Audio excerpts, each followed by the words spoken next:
Hello guys. This is my first video and we will be discussing about Bitcoin. Bitcoin है क्या, ये काम कैसे करता है और एवरीथिंग अबाउट इट. अगर आप बिल्कुल नहीं जानते हो बिटकॉइन को पूरी तरह जान जाओगे. और अगर ये अच्छा रहा तो आने वाले जो वीडियोस हैं, जितने भी कॉइन्स मार्केट में हैं जो बहुत अच्छे अच्छे, जैसे सोलाना हो गया, इथीरियम हो गया, ये कैसे काम करते हैं, क्या इनके पीछे का लॉजिक है, ये सारी चीज़ें हम डिस्कस करेंगे. तो इस वीडियो में हम डिस्कस करेंगे कि बिटकॉइन क्या है, व्हाट इज़ इट, इसकी हिस्ट्री अबाउट इट, कैसे काम करता है, एक्सचेंजेस आपको कैसे मदद करते हैं, फ्यूचर क्या हो सकता है और प्राइस प्रिडिक्शंस. देखो, प्राइस प्रिडिक्शंस के बारे में कुछ नहीं कहा जा सकता. वैसे प्राइस प्रिडिक्शंस आपको यूट्यूब पे दिखते हैं, मैं देख रहा था, उन लोगों को कुछ नहीं मालूम होता है, पर प्राइस प्रिडिक्शन देते हैं 10 दिन, 15 दिन, 20 दिन का. प्राइस प्रिडिक्ट करना क्रिप्टो करेंसीज की इम्पॉसिबल है. ठीक है, अगर आप 1 महीने 2 महीने का रेंज लेकर चलते हो, 3 महीने का, it is almost impossible to predict the price कहाँ जाएगा. क्योंकि मैं बताता हूँ क्यों. इन सारी चीज़ों के बारे में बात करते हैं. लेट्स स्टार्ट एंड स्टार्ट करते हैं कि क्या है बिटकॉइन, है क्या. बिटकॉइन जो है एक डिसेंट्रलाइज्ड डिजिटल करेंसी है. डिसेंट्रलाइज्ड डिजिटल करेंसी का मतलब इसका कोई भी सेंटर नहीं होता है. जैसे कि फॉर एग्जांपल आरबीआई है. आरबीआई क्या है, एक सेंट्रल है, यानी कि वो पॉलिसीज़ को बनाता है. जैसे कि जो भी सप्लाई मार्केट में रुपया का होता है, रेट्स घटाना या बढ़ाना हो गया, या फिर किसी तरह का न्यू पॉलिसी हो गया निकालना, जिसके चलते वो रुपया पे कंट्रोल करता है, रुपया को, है ना. लेकिन डिसेंट्रलाइज्ड का मतलब ये होता है कि ये किसी के कंट्रोल में नहीं है. ये किसी के कंट्रोल में नहीं है, लेकिन सबके कंट्रोल में है. ठीक है, कोई मेन हेड नहीं है इसको कंट्रोल करने वाला. यहाँ देखो, जो पिक्चर बना हुआ, एक पॉइंट से बहुत सारी निकल रही है, यानी कि वो जो है हेड है, वो उसको कंट्रोल कर रहा है. लेकिन जो डिसेंट्रलाइज है उसमें मालिक हम और आप हैं. हम, मेरी और आपके भावना से, आपके इमोशन से ये प्राइस घटता बढ़ता है. तो इसलिए इसका प्राइस प्रिडिक्ट करना इम्पॉसिबल है शॉर्ट टर्म स्पैम के लिए. शॉर्ट टर्म टाइम के लिए आपका प्राइस प्रिडिक्ट नहीं किया जा सकता, क्योंकि हजारों लाखों आदमियों की भावनाएं एक साथ जब खरीदती हैं, बेचती हैं, तो आप हजारों आदमी की भावना एक साथ प्रिडिक्ट नहीं कर सकते.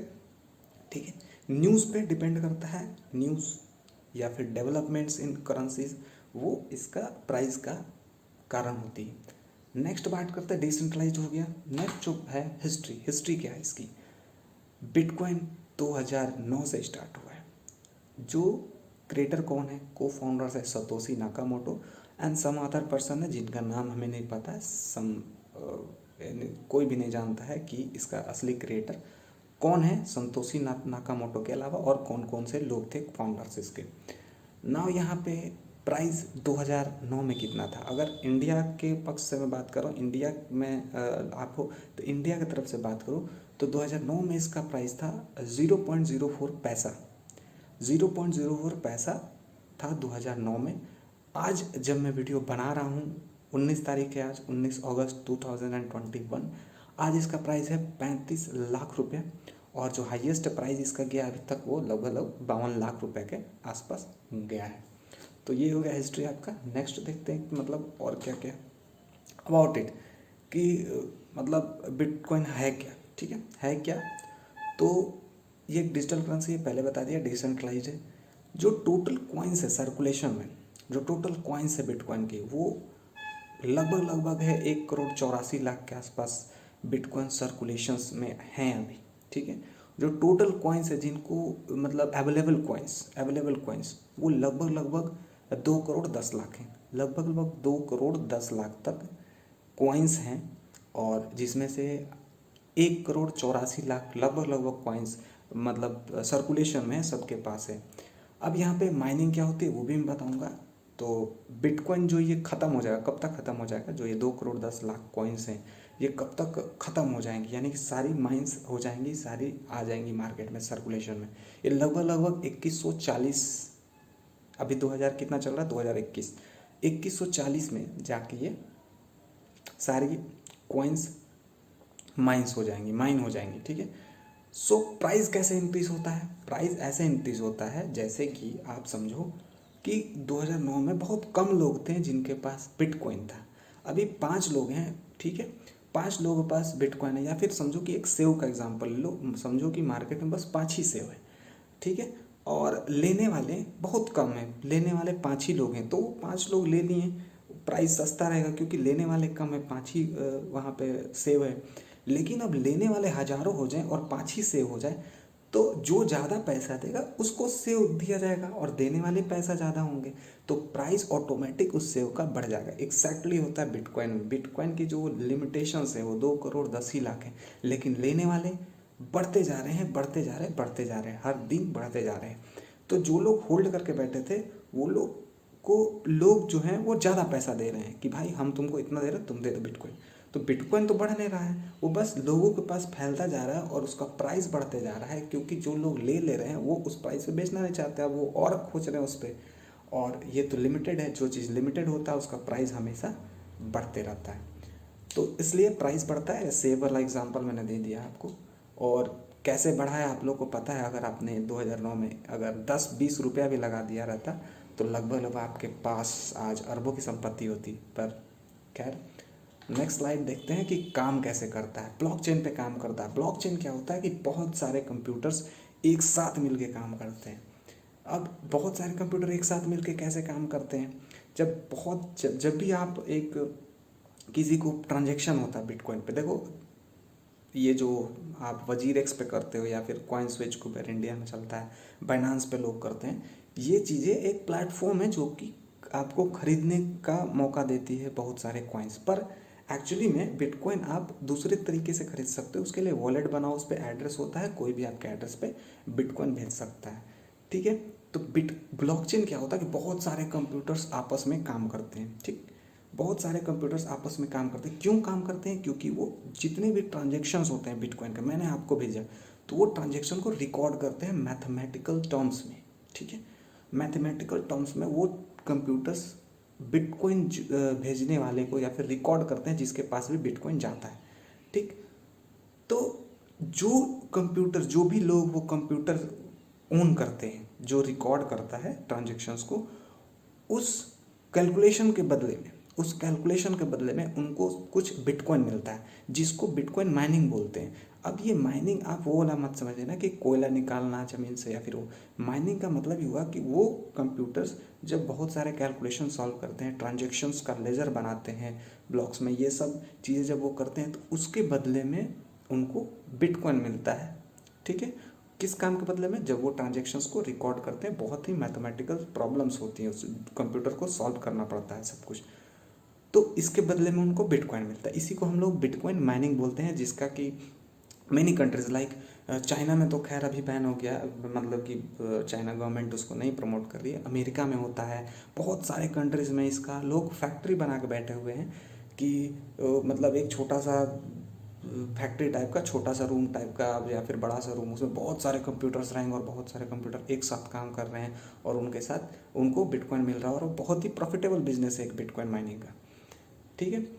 और उनके लिए जो कंप्यूटर्स रिक्वायर्ड होते हैं वो अलग होते हैं, और यहाँ पे ट्रांजेक्शन रिकॉर्ड रखा जाता है। बिटकॉइन वॉलेट, जैसे कि मैंने बताया, बिटकॉइन वॉलेट होता है, वो अलग चीज़ होता है। उस बिटकॉइन वॉलेट में एड्रेस होता है, उस एड्रेस पे पैसा आप भेज सकते हो, हर बार चाहो तो नया एड्रेस क्रिएट कर सकते हो, ठीक है। और जब भी एक ट्रांजेक्शन होता है जिसके पास गया, बस बिटकॉइन वही रिकॉर्ड करता है किसके पास बिटकॉइन है, जिसने भेजा है उसका कोई भी रिकॉर्ड बिटकॉइन में नहीं रहता। लार्ज नंबर ऑफ कंप्यूटर्स होते हैं, ये भी हमने डिस्कस कर लिया कि बहुत सारे कंप्यूटर। हाँ, जब भी एक ट्रांजेक्शन होता है तो उसका जो रिकॉर्ड होता है, वो जितने भी कंप्यूटर्स, लाखों कंप्यूटर्स अगर हैं अलग अलग, चाइना में, फ्रांस में, अमेरिका में, तो उस सारे कंप्यूटर्स पे वो रिकॉर्ड होता है। तो अगर आप कोई ट्रांजेक्शन कर लिए, ठीक है, उसको रिवर्स करना बहुत मुश्किल है, और प्लस उस ट्रांजेक्शन पे मतलब उस ट्रांजेक्शन को इनवैलिडेट करना या फिर उस ट्रांजेक्शन में एरर होना बहुत ही कम पॉसिबिलिटी, हो ही नहीं सकता। वहाँ पे आप फ्रॉड नहीं कर सकते, क्योंकि एक बार ट्रांजेक्शन चला गया, अब ये लाखों कंप्यूटर्स, हजारों कंप्यूटर्स पे रिकॉर्ड हो गया। जब तक ये सारे कंप्यूटर्स पे पूरा मैच नहीं करेगा, तब तक आपका कंप्लीट नहीं होगा ट्रांजेक्शन। तो मान लो कि हमको कुछ फ्रॉड करना है, तो हम एक कंप्यूटर से जो डेटा है उसको मिटा सकते हैं कि ये ट्रांजेक्शन इसके पास गया, एक कंप्यूटर से मिटा सकते हैं, लेकिन हजारों लाखों कंप्यूटर से आप कैसे मिटाओगे? तो यहाँ पे फ्रॉड होने का चांसेस बहुत कम हो जाता है। नेक्स्ट, अब एक्सचेंजेस का बात करते हैं कि एक्सचेंजेस आपको क्या हेल्प करते हैं। देखो, अगर आप एक एक कॉइन्स को जाओ, ऑल्ट कॉइन्स होते हैं जो कि नॉर्मली बिटकॉइन को छोड़ के जितने भी कॉइन्स होते हैं जो बिटकॉइन को फॉलो करते हैं, क्योंकि बिटकॉइन के बाद ही ये सब बना है, तो जितने भी कॉइन्स होते हैं आप एक एक करके नहीं जाके खरीद सकते हो, ठीक है। तो उन सबको आप एक ही प्लेटफॉर्म पे कर दो, इसके लिए ये एक्सचेंजेस होते हैं, ठीक है, जो कि आपको बहुत मदद करते हैं एक ही प्लेटफॉर्म पे खरीदने के लिए। यहाँ पे मान लो कि आपके पास बिटकॉइन है, एग्जांपल बता रहा हूँ, आपके पास बिटकॉइन है, आपको उसके बदले में पैसा चाहिए, आपने मुझे भेजा मेरे वॉलेट, मैंने आपको एड्रेस दिया अपना वॉलेट एड्रेस कि आप मुझे बिटकॉइन वॉलेट एड्रेस पे मेरा भेज दो। ये अलग चीज़ होता है वजीरेक्स से, ये आपको खुद बनाना पड़ता है बिटकॉइन वॉलेट और उसमें एड्रेस होता है। तो मैंने आपको एड्रेस दिया, मेरे एड्रेस भेज दो बिटकॉइन, मैं पैसा दे दूंगा। इसका क्या गारंटी है कि मैं पैसा दूंगा आपको, है ना। आपने मुझे बिटकॉइन अपना भेज दिया, इसका क्या गारंटी है कि पैसा दूंगा मैं? कोई गारंटी नहीं है। यहाँ पे आते हैं एक्सचेंजेस। एक्सचेंजेस क्या करते हैं कि जब आप ऑर्डर लगाते हो, जैसे कि मैंने 1,000 रुपये का बिटकॉइन में ऑर्डर लगाया, 1,000 मैंने 35 लाख चल रहा है, मैंने बोला कि जब भी ये रेट 36 लाख मान लो चल रहा है, तो 35 लाख जब भी ये चल आए 35 लाख तो मैं खरीद लूँ। तो मैं अपना पैसा किसको दे दिया? वजीरेक्स को, बाइनांस को दे दिया। अब बाइनांस क्या करेगा कि जब भी कोई आदमी उस रेट पे बेचना चाहेगा तो वो उसका बिटकॉइन लेके मेरे अकाउंट में डाल देगा और मैंने पैसा जो लगाया है वो मेरा पैसा उसके अकाउंट में डाल देगा। तो यहाँ जो काम करता है वो काम करता है एक्सचेंजेस। तो एक्सचेंजेस बहुत ज़्यादा यहाँ पे इम्पोर्टेंट हो जाते हैं, ठीक है। तो एक्सचेंजेस का काम बेसिकली यही है कि, और इसके लिए वो कुछ चार्ज भी करते हैं, जैसे वजीरेक्स का भी 0.02% कुछ चार्ज होता है हर ट्रांजेक्शन का, जब आप ट्रांजेक्शन कंप्लीट होता है तो, क्योंकि आप सिंगल आउट करके हर एक कॉइन्स नहीं खरीद सकते जाके। सो और देखते हैं क्या है फ्यूचर। देखो, जो बिटकॉइन है वो बैन नहीं किया जा सकता है। देखो, एक्सचेंजेस बैन किए जा सकते हैं, रिस्क है, एक्सचेंजेस बैन हो सकते हैं, पर बिटकॉइन को बैन नहीं किया जा सकता। क्यों नहीं किया जा सकता? क्योंकि ये सेंट्रलाइज्ड नहीं है। जब आप किसी चीज़ पे कंट्रोल ही नहीं है आपका, तो आप बैन कैसे करोगे उसको? जब आप अभी मान लो कि आप एक छोटा सा एक ग्रुप बनाए, आपने एक पत्थर लिया, बोला इसी पत्थर के बदले में हम आपस में एक्सचेंज करेंगे, सामान लेंगे, इस ये पत्थर आपको देंगे तो आप मुझे सामान दोगे। अब आपने वो ग्रुप बनाया और पत्थर का ही वैल्यू बना दिया। तो यहाँ पे सरकार कुछ नहीं कर सकती है। सरकार कुछ करेगी तो उसके बदले में आप चोरी चोरी करोगे वो चीज़, है ना। तो सरकार का जब उस चीज़ पे कंट्रोल ही नहीं है बिटकॉइन पे, तो कैसे करेगी? ठीक है, यहाँ पे सरकार का बात आएगा तो मैं बताऊंगा। निर्मला सीतारमण जी हमारी फाइनेंस मिनिस्टर है, तो वो उनका क्या पॉइंट ऑफ व्यू है इंडिया में, ठीक है। यहाँ पे एक और चीज़ कि अपना आप लाइफ सेविंग इसमें मत लगाएं, यानी कि आप बहुत ज़्यादा पैसा ना लगाएं, आप उतना ही लगाएं अपना 10% 5% of your total savings you can invest in. Now Nirmala Sitharaman ji ने बोला था कि from our side we are very clear that we are not setting all options, ठीक है। यानी कि हरा झंडा है इंडियन गवर्नमेंट के साइड से बिटकॉइन को या फिर क्रिप्टो करेंसी को, एक हरा झंडा है। And we will allow certain windows for people to do experiments on bitcoin और अदर क्रिप्टो करेंसीज। यानी कि आप समझ जाओ कि बिटकॉइन अब इंडिया में जो गवर्नमेंट है, मैंने और भी न्यूज़ देखा था, तो गवर्नमेंट जो है वो इसके साथ कोऑपरेट करने की कोशिश कर रही है, ना कि इसको बैन करने की। और बैन करोगी भी मतलब हम पीछे रह जाएंगे इंडिया में, इंडिया के लोग पीछे रह जाएंगे, बाकी सब आगे निकल जाएंगे, क्योंकि बिटकॉइन रुकने वाला नहीं है मेरे पॉइंट ऑफ व्यू से। मेरा पॉइंट ऑफ व्यू क्या है बिटकॉइन का? मेरा पॉइंट ऑफ व्यू है एक ब्राइट फ्यूचर मेरे तरफ से एकदम, मतलब है कि इसको रोका नहीं जा सकता। ये लोगों की करेंसी है, इसको रोकना इम्पॉसिबल है। अगर आप बैन करोगे चोरी छुपे होगा, बहुत दूसरे तरीक़ों से होगा, लेकिन बैन करने से कोई फ़ायदा नहीं, इसको एक्सेप्ट करना ही पड़ेगा लास्ट में। अब देखो, बहुत सारे कंट्रीज़ है जो कि एक्सेप्ट कर रहे हैं बिटकॉइन को, बहुत सारे नहीं, एक कंट्रीज़ है जो कि एक्सेप्ट कर रहा है, उसका नाम एल कुछ है, याद नहीं आ रहा मुझे उसका नाम, पर वो कंट्री एक्सेप्ट करता है, बिटकॉइन को एक्सेप्ट कर लिया है।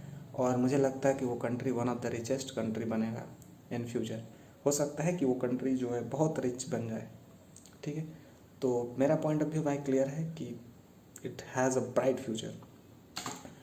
नाउ प्राइस प्रेडिक्शंस, मैंने बोला है 1 2 महीने 3 महीने का प्राइस प्रेडिक्शन कुछ नहीं होता। मेरा एकदम जो बेसिक है नॉर्मल प्राइस प्रिडिक्शन रहेगा और हमेशा रहेगा, रहता भी है। मेरा पॉइंट ऑफ व्यू वैसा नहीं है कि बहुत मतलब 20 गुना 50 गुना जाना, नहीं, बिल्कुल नॉर्मल। तो बात करते हैं इन्फ्लेशन की। तो इंडिया में जो इन्फ्लेशन है 5.5 से 6.5 या 7 तक रहने वाला है नेक्स्ट 4 ईयर में। 2025 का मैं प्राइस प्रिडिक्शन बताऊंगा क्या क्या रहेगा और क्यों रहेगा। तो लगभग 4 सालों में 6.5, अभी 5.5 के आसपास कुछ इन्फ्लेशन है। इन्फ्लेशन अगर नहीं मालूम है आपको, इन्फ्लेशन ये होता है कि जैसे आज के डेट में आपने 1 लाख रुपया कमाया और वो रुपया बैंक में रख दिया, तो वो बैंक में रखोगे तो आज से 1 साल बाद जब आप खर्चा करोगे वो 1 ही लाख रहा, तो आप 5,500 लॉस में हो। क्योंकि अब जो अभी आज के रेट में जो आप 1 लाख में सामान खरीद सकते हो, वो अगले साल खरीदने जाओगे तो वो 1,05,500 का हो जाएगा। ठीक है, तो आप यहाँ पे लॉस में रहोगे। ठीक है, आपको लगता है कि वो 1 लाख है, लेकिन वो 1 लाख आप लॉस में जा रहे हो। ठीक है, तो नॉर्मल इन्फ्लेशन रेट जो होता है वो 5.5 से लेके 7-8 तक रहेगा, 7 तक 6.5 तक नेक्स्ट 4 ईयर में रहेगा।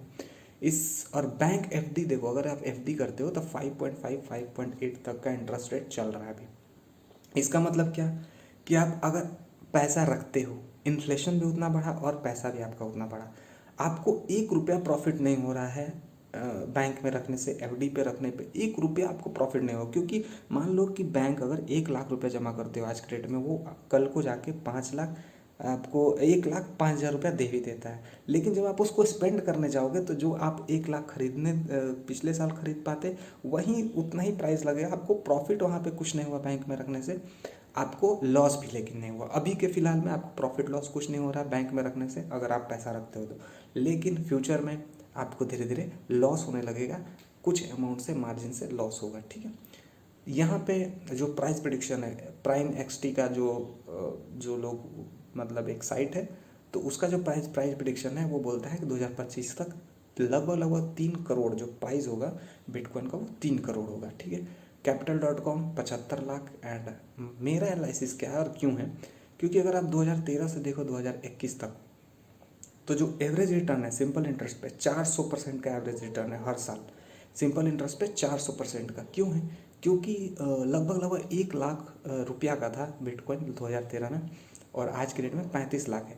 तो आप उससे हिसाब से देख लो, 400% हर साल ऑन एन एवरेज इंक्रीज़ हुआ है। लेकिन हम लोग 400 नहीं मानते, क्योंकि उस समय एडॉप्शन बहुत ही कम था, बहुत कम मतलब लोगों के पास था। अब बहुत बिटकॉइन बहुत लोग जान गए हैं, तो जो इंक्रीज़ है बहुत लोगों के पास है, तो थोड़ा थोड़ा हम मानते हैं कि 100% के हिसाब से भी होगा। ठीक है, अब जो होगा सालाना वो 100% के हिसाब से होगा, न कि आपका 400% के हिसाब से। बिल्कुल एकदम कन्वेंशनल रखते हैं, एकदम मतलब कंजर्वेटिव जो होता है व्यू, उस पॉइंट ऑफ व्यू से हम देखते हैं। ठीक है, इसको बहुत हाइप नहीं बनाए। तो आप देखो, अगर आज के डेट में जो भी है 35 लाख जो भी है, 2025 तक मुझे लगता है कि जो प्राइस है वो लगभग 1.5 से 2 करोड़ रुपया जाएगा। 1.5 करोड़ से 2 करोड़ इजीली एक टारगेट है 2025 तक। एकदम बिटकॉइन का प्राइस इतना जाना चाहिए। ठीक है, अभी बता रहा हूँ, this is not fully sure, okay, but my price predictions are very normal. ये इजली मतलब इजली ये टारगेट वो बिटकॉइन अचीव कर लेगा 1.5 से 2 करोड़ तक। ओके, बाकी conclusion and this the last. और अगर आपको वीडियो अच्छा लगा तो बता रहा हूँ, सब्सक्राइब कर देना, दिस माई फर्स्ट वीडियो। और एक भी सब्सक्राइबर नहीं अभी तो अपलोड ही नहीं किया। अगर अच्छा लगे तो करना ज़रूर, और मोटिवेट करो थोड़ा, ये करो, ताकि मैं और भी जो बिटकॉइंस हैं उनके बारे में I will be making videos on all the coins, like my favorite coins are like Solana, like Ethereum, okay, like Dot, Cardano, everything, okay. So last यही है कि it's okay to be wrong but it's not okay to be stay wrong। आप अगर bitcoin के पक्ष में नहीं हो, आपको लगता है बिटकॉइन फालतू है, तो ठीक है, लेकिन अगर आप उसके बारे में जानना ही नहीं चाहते हो तो वो चीज़ गलत है। आप उसके बारे में जानो, बिटकॉइन के बारे में, बिटकॉइन है क्या, तब आपको मज़ा आएगा, आपको कुछ सीखने को मिलेगा। उम्मीद है इस वीडियो से आपको बहुत कुछ सीखने को मिला होगा बिटकॉइन के बारे में। So best of luck and keep investing, but याद रखना कि लिमिट में रहेगा।